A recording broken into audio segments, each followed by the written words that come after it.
Labas na ngayon ng Malacanang ang listahan ng mga drug-cleared barangay sa Pilipinas.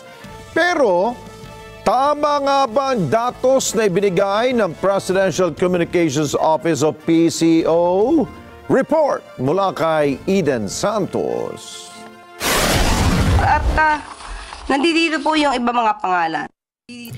Sa wakas ay nagbigay na ng listahan ng Malacanang ng mga pangalan ng mga barangay sa bansa na idiniklarang drug-cleared ng administrasyon ni Pangulong Ferdinand Marcos Jr.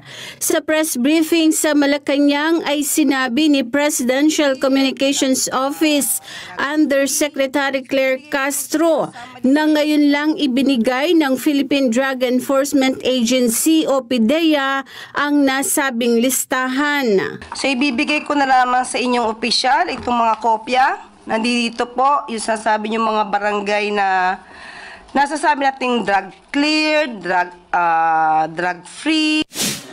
Hawak na natin ngayon yung listahan ng mga pangalan ng drug-cleared na mga barangay nationwide ayon sa Presidential Communications Office o PCO sa pamamagitan ni Undersecretary Claire Castro.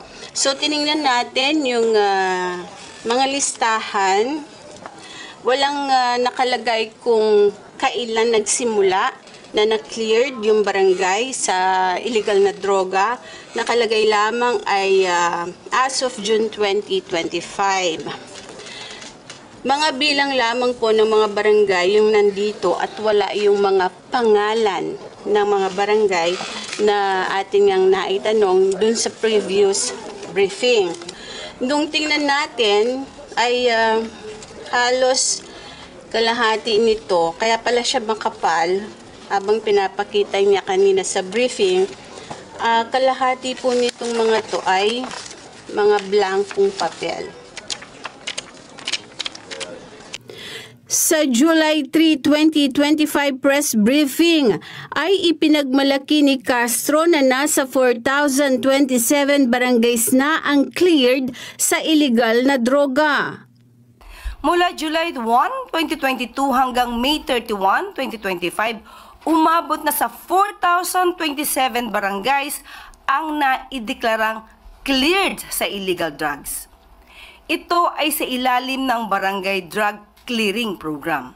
Pero taliwas ito sa bilang ng mga barangay na nakalagay sa ibinigay na kopya ni Castro mula sa PDEA. Sa datos ng PDEA as of June 2025, nasa 25,061 barangays ang drug cleared sa buong bansa. Bukod pa ito sa mga barangay na idiniklarang drug-free ng PDEA. Napakarami po at hindi ko po ito mababasa sa inyo. Mauubos po ang araw natin kung babasahin ko sa inyo bawat isa.